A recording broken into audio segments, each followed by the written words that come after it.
Hello everyone, this is RK Ranjan and welcome back my YouTube channel StudyMate English Adda. In today's video we will learn how to solve prepositions. Okay? So दोस्तों आज हम लोग सीखेंगे कि preposition को solve कैसे करें. Okay guys, ये जो प्रीपोजिशन का मैं वीडियो बना रहा हूँ ये काफ़ी ज़्यादा खास होने वाला है. बिहार बोर्ड 2021 के एग्जाम में जो अपियर होने वाले स्टूडेंट्स हैं उनके लिए, और साथ ही साथ जो स्टूडेंट्स कॉम्पिटेटिव एग्जाम्स की तैयारी कर रहे हैं उनके लिए भी ये खास होने वाला है. क्योंकि कॉम्पिटेटिव एग्जाम्स में भी क्या कॉमन ईयर में प्रीपोजिशंस से क्वेश्चन पूछे जाते हैं. ओके गाइस, इसलिए ये जो प्रीपोजिशन का वीडियो बना रहा हूँ ये काफ़ी ज़्यादा हेल्पफुल होने वाले हैं क्योंकि ये जो प्रीपोजिशन का जो कॉन्सेप्ट है ये बेहतरीन तरीके से मैं बताने वाला हूँ. सो इस वीडियो में अंत तक बने रहें. इस वीडियो को जरा सा भी स्किप मत कीजिएगा, अदरवाइज आपको अच्छे से समझ में नहीं आएगा. ओके गाइस, सो चलिए बिना किसी देरी के आज के इस लेसन को शुरू करते हैं. So let's get started.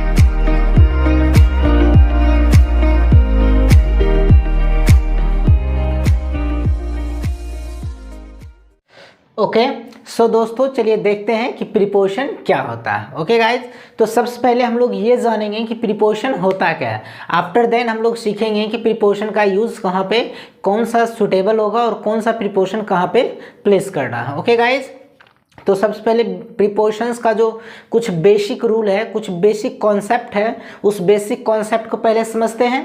उसके बाद हम लोग फिर प्रीपोजिशन के यूजेस पे चलेंगे, उनके रूल क्या है, बाकी सारे कॉन्सेप्ट को क्लियर करेंगे. ओके, तो चलते हैं, चलिए देखते हैं आज के बेसिक को. गाइज क्या है, सबसे पहला जो क्वेश्चन आएगा वो हमारे सामने क्या क्वेश्चन आएगा, तो सबसे पहला क्वेश्चन आएगा व्हाट इज प्रीपोजिशन, यानी प्रीपोजिशन क्या है. ओके, तो गाइज प्रीपोजिशन क्या होता है सबसे पहले ये जानते हैं. तो प्रीपोजिशन जो होता है, प्रीपोजिशन का मतलब ही प्री मतलब पहले, पोजिशन का मतलब स्थिति, यानी जो किसी भी वस्तु या किसी भी चीज़ की स्थिति को इंडिकेट करेगा उसी को हम लोग क्या कहेंगे, प्रीपोजिशन. ओके गाइस, इससे क्लियर है. प्रीपोजिशन से ही क्या है, क्लियर है. प्रे प्लस पोजिशन, यानी जो किसी भी वस्तु की स्थिति को बताएगा वही क्या कहलाएगा, प्रीपोजिशन कहलाएगा. ओके, चलिए तो देखते हैं व्हाट इज प्रीपोजिशन. तो इसका डिफाइन मैंने लिख दिया है, अगर आप चाहें तो इसको नोट में, कॉपी में भी नोट कर सकते हैं. क्या है, prepositions are those words which shows the position of any object. Okay, इसका मतलब क्या हुआ, ये मतलब भी मैंने हिंदी में इसका मीनिंग भी लिख दिया है. क्या है, यह ऐसे शब्द होते हैं जो किसी चीज़ की स्थिति को बताता है. यानी क्या है, यह ऐसे चीज़ होते हैं जो किसी भी वस्तु या किसी चीज़ की स्थिति को बताता है. क्लियर है, यानी प्रीपोजिशन क्या करेगा, किसी वस्तु की स्थिति को बतलाता है. चलिए जैसे मोबाइल टेबल पर है, तो देखिएगा पर जो है ये क्या स्थिति बता रहा है. क्या मोबाइल कहाँ पर है, तो टेबल पर है. टेबल पर है, मोबाइल की स्थिति बता रहा है. फिर क्या है, बिल्ली टेबल के नीचे है. देखिए बिल्ली कहाँ है, टेबल के नीचे है, तो बिल्ली की स्थिति को बतला रहा है. फिर है कुत्ता चौकी के अंदर है, तो देखिए के अंदर ये क्या है, प्रीपोजिशन है, और ये क्या कुत्ता की स्थिति को बता रहा है कि कुत्ता कहाँ है, तो चौकी के अंदर है, भीतर है. ओके गाइस, चलिए अब देखते हैं. जैसे इसमें क्या क्या आया है, पर आया है, के नीचे आया और के अंदर आया. तो ये जो है पर, के नीचे, के अंदर एटसेट्रा बहुत सारे होते हैं. तो ये सब क्या, प्रीपोजिशंस ऑफ हिंदी, यानी ये हिंदी के प्रीपोजिशंस कहलाते हैं. ओके, यानी जैसे इसमें पर, के नीचे, अंदर, ये क्या है, इसको प्रीपोजिशन कहेंगे. किसका, हिंदी का प्रीपोजिशन कहेंगे. चलिए इसी का जैसे देख लेते हैं, इंग्लिश ऑन, अंडर या बिलो और अंडर, ये क्या है, प्रीपोजिशन है, और ये क्या, इंग्लिश का प्रीपोजिशन है. ओके गाइज, अब देखिए गाइज क्या, अब इसके काइंड्स की बात करते हैं, इसके टाइप्स की बात करते हैं, यानी प्रीपोजिशंस के टाइप्स क्या हैं या फिर कितने टाइप्स होते हैं. ओके, अगर गाइज क्या, अगर हम लोग क्या करेंगे, प्रीपोजिशन के टाइप की बात करते हैं, तो प्रीपोजिशंस को क्या किया गया, थर्ड पार्ट में डिवाइड किया, यानी 3 पार्ट में डिवाइड किया गया. ओके, प्रीपोजिशन को क्या किया गया, 3 पार्ट्स में डिवाइड किया गया है. फर्स्ट पार्ट क्या है, सिंपल प्रीपोजिशन. सिंपल प्रीपोजिशन, इसका जो नंबर होता है गाइज, ये लगभग हम लोग कह सकते हैं 52 के आसपास होता है. ओके, कितना, 52 के आसपास, या एग्जैक्ट 52 ही, या 52 के अप्रॉक्स में. उसके बाद क्या, प्रीपोजिशन. प्रीपोजिशन का जो सेकंड पार्ट है वो क्या है, कंपाउंड. Okay, compound preposition. और थर्ड क्या है, फ्रेजल प्रीपोजिशन. क्या है, फ्रेजल प्रीपोजिशन. ओके, इस तरह से प्रीपोजिशन का कितना भाग हुआ, 3 भाग हुआ. कौन कौन, सिंपल, कंपाउंड एंड फ्रेजल. अब चलिए देखते हैं कि सिंपल क्या होता है, कंपाउंड क्या होता है और फ्रेजल क्या होता है। तो देखते हैं गाइस, सबसे पहला क्या है, simple preposition. Okay, simple preposition. Simple preposition क्या होता है, ये ऐसे शब्द होते हैं जिनमें केवल एक शब्द होते हैं या एक सिलेबल का शब्द होता है। ओके, यानी सिंपल प्रीपोजिशन वह होता है जिसमें केवल एक शब्द होते हैं, एक वर्ड होते हैं, या ये एक सिलेबल का होता है। एक सिलेबल का मतलब क्या हुआ गाइस, जिस वर्ड का उच्चारण जीभ को एक बार, जीभ के जो एक बार टकराने से आवाज आ जाती है उसको हम लोग बोलते हैं एक सिलेबल। जैसे ऑन, एक बार मुंह खुला फिर बंद, उसके बाद दोबारा मुंह नहीं खुलना चाहिए, ये होता है एक सिलेबल का। जैसे ऑन, इन, विथ, ये सब क्या है, ये सब वन सिलेबल का वर्ड्स हैं। तो जैसे एग्जांपल में क्या लिखा हुआ, in, to, by, on, up, with, etcetera, ये सब क्या है, वन सिलेबल वाले वर्ड हैं, एक शब्द का ये सब क्या है, वर्ड है। ओके, चलिए दूसरा क्या है, कंपाउंड। कंपाउंड क्या होता है, तो कंपाउंड प्रीपोजिशन क्या है, जो दो साधारण प्रीपोजिशन से मिलके बने होते हैं। यानी कहने का मतलब क्या है, जब दो सिंपल प्रीपोजिशन मिल करके एक नया जो प्रीपोजिशन बनता है उसी को हम लोग कहते हैं कंपाउंड। कंपाउंड का मतलब ही होता है गाइस क्या, यौगिक। ठीक है, कंपाउंड का मतलब ही क्या होता है दोस्तों, यौगिक। यौगिक का मतलब होता है दो चीजों को मिला करके जो एक नया चीज बनता है उसको हम लोग बोलते हैं कंपाउंड। ओके, तो जैसे देखिए इन प्लस टू, ये क्या, दो साधारण प्रीपोजिशन है, सिंपल प्रीपोजिशन है। इन और टू, ये दोनों को मिला दिए क्या बन गया, इनटू। उसी तरह अप प्लस ऑन को मिला दिए क्या बना, अपॉन। विद प्लस इन को मिला दिए क्या बना, विद इन। क्लियर है। तो जब दो सिंपल प्रीपोजिशन को मिलाते हैं तो वो जो उससे जो बनता है प्रीपोजिशन उसको कहते हैं कंपाउंड प्रीपोजिशन। अब चलिए दोस्तों थर्ड नंबर की बात करते हैं। थर्ड नंबर क्या है, फ्रेजल प्रीपोजिशन। फ्रेजल प्रीपोजिशन क्या होता है, तो इसका जो स्ट्रक्चर होगा, इनका जो रूप होगा फ्रेजल प्रीपोजिशन का, वो क्या होगा, main verb plus preposition. Main verb plus preposition. Phrasal preposition जो होगा वो हमेशा मेन वर्ब के साथ अटैच होगा। जैसे देखते हैं ब्रेक प्लस अप, तो देखिए गाइस क्या, ब्रेक ये क्या V1 है, ब्रेक मतलब तोड़ना, इसके साथ प्रीपोजिशन लग गया ब्रेकअप। तो ये ऐसे तो वर्ब वन का मतलब कुछ और होता है, जैसे ब्रेक मैंने तोड़ना, लेकिन इसके साथ जब प्रीपोजिशन आ जाता है तब इसका मीनिंग बदल जाता है क्योंकि ये फ्रेजल वर्ब बन जाता है।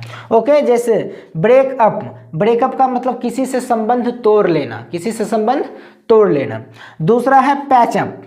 पैच अप, ऐसे पैच का मतलब था भाग, दाग, धब्बा, ये सब होता है, लेकिन इसके साथ जब अप प्रीपोजिशन जुड़ जाता है तब इसका मतलब होता है पैचअप, किसी से संबंध जोड़ना, किसी से संबंध जोड़ना।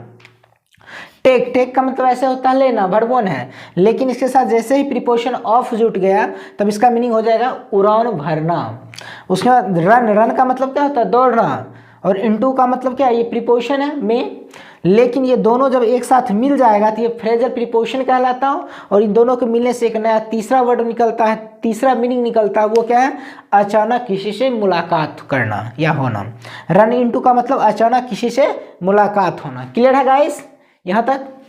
अब देखिए इसमें जो प्रीपोजिशन हम लोग को पढ़ना है, सिंपल प्रीपोजिशन, जैसे मैंने बताया इसका नंबर क्या अप्रॉक्स 52 होता है। इसमें कौन कौन से हैं, तो इसका मैंने एक लिस्ट बना दिया है, प्रीपोजिशन लिस्ट। ओके, इसमें जो मेन प्रीपोजिशन है जिनका हम लोग इस्तेमाल करते हैं वो मैंने लिख दिया है। उतना 52 तो इतना छोटा बोर्ड पे लिखना संभव नहीं था, इसलिए जो इसमें आया वो मैंने लिख दिया, जो कि काफ़ी ज़्यादा इंपॉर्टेंट्स हैं। इतना अगर आपको याद हो जाता है तो इतना से ही आपको कम चल सकता है। ओके गाइस, और ये जो प्रीपोजिशन है बिहार बोर्ड 2021 के एग्जाम जो देने वाले स्टूडेंट्स हैं इंग्लिश के, उनके लिए काफ़ी ज़्यादा हेल्पफुल है। क्यों? क्योंकि एग्जाम जो होने वाले हैं 2021 का, उसमें ऑब्जेक्टिव क्वेश्चन जो 50 मार्क्स के होंगे उनमें क्या होगा, प्रीपोजिशन से ढेर सारा क्वेश्चन रहेगा, इसलिए आप लोग को इसको अच्छे से वॉच करना। और गाइस अगर आप कॉम्पिटेटिव एग्जाम्स की तैयारी कर रहे हैं तो उनके लिए भी काफ़ी ज़्यादा हेल्पफुल होने वाली है वीडियो। ओके गाइस, क्योंकि कॉम्पिटेटिव एग्जाम्स में भी कॉमन ईयर में क्या होता है, प्रीपोजिशंस का क्वेश्चन आते हैं। तो ये सारा कंसेप्ट अगर आपके पास कंसेप्ट क्लियर रहेगा तो आप प्रीपोजिशन को मार सकते हैं। ओके गाइस, आप प्रीपोजिशन वाले क्वेश्चंस को अटेम्प्ट ले सकते हैं। तो चलिए देखते हैं प्रीपोजिशंस के लिस्ट को। ये क्या है, प्रीपोजिशन लिस्ट है। प्रीपोजिशन लिस्ट में क्या है, ये सारा वर्ड्स को आप कॉपी में नोट कर लेना गाइस। ओके, चलिए देखते हैं। पहला क्या है, ऑन। ऑन का मतलब होता है पर या के ऊपर। अपॉन का मतलब पर या के ऊपर। ओवर का मतलब पर या के ऊपर। इन का मतलब में या के अंदर। इनटू का भी मतलब होता है में या के अंदर। और इनसाइड का भी मतलब होता है में या के अंदर। इन फ्रंट ऑफ का भी मतलब होता है के सामने, बिटवीन का भी, बिटवीन या अमोंग दोनों का मतलब होता है के बीच में, फिर है फॉर के लिए, बाय द्वारा, टू मतलब को, फ्रॉम मीन से, एट पर, अक्रॉस के पार, थ्रू के द्वारा, विनीत बिल्कुल नीचे, बिसाइड के बगल में, बिसाइड्स के अलावे, बिहाइंड के पीछे, अंडर के नीचे, अप ऊपर, इन स्पाइट ऑफ के बावजूद, डिस्पाइट के बावजूद, स्ट्रेट सीधे, सिंस समय से, नियर के पास, नेक्स्ट टू के बगल में, बियॉन्ड के बाहर, अलोंग साथ साथ, ऑफ का के की, ऑफ का अलग होने के अर्थ में, नहीं ऑफ ओ एफ रहेगा, इसको ऑफ पढ़ा जाता है गाइज। तो ओ एफ लिखा रहेगा तो इसको क्या, इसका मतलब हिंदी जो होगा वो का के की, ओ डबल एफ जब रहेगा तो इसको पढ़ेंगे ऑफ, और इसका जो मतलब होता है अलग होने के अर्थ में, जब कोई चीज़ या फिर कोई वस्तु या कोई व्यक्ति एक दूसरे से जब अलग होते हैं तब वहाँ पे ऑफ का इस्तेमाल करेंगे। ओके गाइज, अगर आप चाहें तो इसका स्क्रीनशॉट ले सकते हैं। ओके दोस्तों, क्या है अब जो ये confusing pair words of prepositions होंगे, यानी प्रीपोजिशन का इस्तेमाल कहाँ पे, कौन सा प्रीपोजिशन करेंगे, जैसे यहाँ पे देखते हैं ऑन, अपॉन, ओवर, तीनों का मतलब क्या होता है, पर या के ऊपर। तो तीनों में कौन सा सटीक वर्ड का इस्तेमाल कहाँ पे करना, सटीक प्रीपोजिशन का इस्तेमाल कहाँ करना, ये मैं कल नेक्स्ट वाली वीडियो में बताऊंगा। गाइज ये क्या है, अगर इसमें मैं बता देता तो ये वीडियो बहुत ज़्यादा लंबा हो जाएगा, इसलिए मैं इसको नेक्स्ट वीडियो में बना दूंगा। ओके गाइज, सो कल के वीडियो जो आएगा उसमें क्या होगा, pair confusing words of preposition आएंगे। ओके गाइज, जो प्रीपोजिशन के जो वर्ड्स पेयर होते हैं, पेयर वर्ड्स होते हैं वो कंफ्यूज करते हैं, उनको मैं कल क्लियर करूंगा। ओके चलिए, इसमें कुछ प्रीपोजिशन के सिंपल सा रूल है, वो 2 रूल उसको इसी में बता देते हैं। चलिए उस रूल को पहले देख लेते हैं। ओके सो दोस्तों, चलिए रूल को देखते हैं, प्रीपोजिशन का जो कुछ रूल है वो रूल क्या है उसको देखते हैं। ओके तो गाइस, सबसे पहला जो रूल है वो रूल क्या है, रूल फर्स्ट ये है कि वाक्य कभी भी प्रीपोजिशन से शुरू नहीं होता है। गाइस क्या होता है, वाक्य जो होगा यानी इंग्लिश का कोई भी सेंटेंस होगा वो कभी भी प्रीपोजिशन से शुरू नहीं करेंगे। जैसे कि आपको आपके मन में ये क्वेश्चन आता होगा, अरे टू से तो स्टार्ट होता है, जैसे हम लोग कहेंगे to exercise is good for health, यानी व्यायाम करना स्वास्थ्य के लिए अच्छा होता है या लाभदायक होता है। तो यहाँ पे गाइस क्या, ये जो टू है ये क्या है, इसको बोलते हैं इन्फिनेटिव, यानी जो सेंटेंस होता है वो एज ए क्या, वो नाउन का काम कर रहा है, वो प्रीपोजिशन का वर्क नहीं कर रहा। केवल टू नहीं, यानी केवल टू से हम कोई सेंटेंस नहीं बना सकते, वहाँ पे 2 + V1 से ही हम लोग सेंटेंस बना सकते हैं, वो नाउन इक्विवेलेंट सब्जेक्ट होता है। ओके गाइस, वो क्या होता है, नाउन इक्विवेलेंट सब्जेक्ट होते हैं। इन्फिनेटिव और जिरेंड को हम लोग क्या बोलते हैं, नाउन इक्विवेलेंट सब्जेक्ट होते हैं। क्लियर है, उससे उस पर ऑलरेडी मैंने क्या किया है, एक वीडियो बना चुका है वॉइस का, अगर आपने उस वीडियो को नहीं देखा तब पहले उस आए वहाँ पे देखें वो इन्फिनेटिव और जिरेंड क्या होता है। ओके गाइस, फिलहाल चलिए देखते हैं यहाँ पे। तो क्या है, वाक्य कभी भी प्रीपोजिशन से शुरू नहीं होता है, इसको इंग्लिश में कहेंगे never start common sentences with prepositions. Okay, never start common sentences with prepositions. जैसे एग्जांपल क्या है, छत पर पापा सो रहे हैं, या और बहुत सारे सेंटेंसेस हो सकते हैं। तो गाइज इसको ऐसे नहीं कर देना है कि ऑन द छत या on the roof father is sleeping, ऐसे सेंटेंस को नहीं लिखना। ओके, तो सेंटेंस क्या, ऑन द रूफ लिखते हैं, क्या प्रीपोजिशन से स्टार्ट हो रहा है, जो कि नहीं होता है। तो इसको हम लोग सही तरीके से क्या बनाएंगे, father is sleeping on the roof, father is sleeping on the roof, यहाँ ऑन क्या हो गया, प्रीपोजिशन हो गया। क्लियर है, चलिए रूल नंबर 2 क्या है गाइस, रूल नंबर 2 को देखते हैं।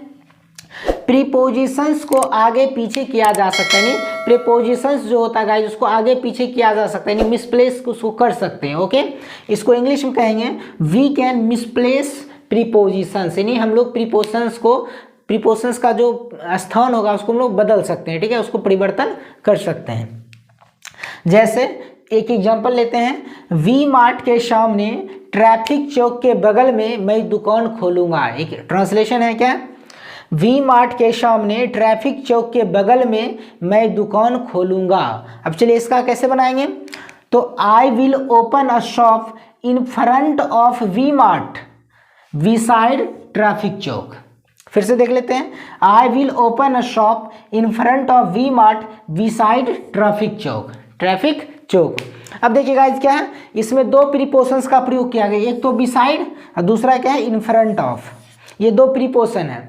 जब एक सेंटेंस में एक से अधिक प्रीपोशन आते हैं तो उनका जो स्थान होगा हम लोग बदल सकते हैं, या तो इसको ऐसे बनाएंगे या फिर इसको दूसरे तरीके से और करके यहाँ पे मैंने लिखा है इसको क्या, या फिर ऐसे बना सकते हैं I will open a shop beside traffic choke in front of V-Mart। देखिए यहाँ पे क्या था, beside यहाँ पे था, चलाया यहाँ पे, in front यहाँ था तो यहाँ पे चलाया। ओके, यानी क्या बदल गया, यानी प्रीपोशंस जो है वो मिसप्लेस हो गया।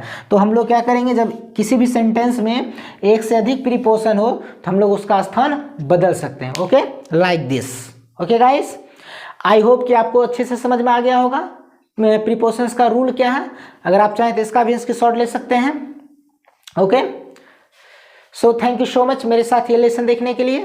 ओके गाइज, फिर कल मिलते हैं एक नेक्स्ट वीडियो के साथ। गाइज इसका जो कंफ्यूजिंग पेयर्स हैं वो कल वाले वीडियो में मैं बताने वाला हूँ। सो वो पार्ट सेकेंड, यानी प्रीपोशन का पार्ट 1 है, वो प्रीपोशन का पार्ट 2 होगा और प्रीपोशन फिनिश होगा। ओके गाइज, इसलिए आप लोग प्रीपोशन को देखना मत भूलिएगा, इसलिए उसको जरूर वॉच करना। Okay guys, so once again thank you so much, take care and bye bye.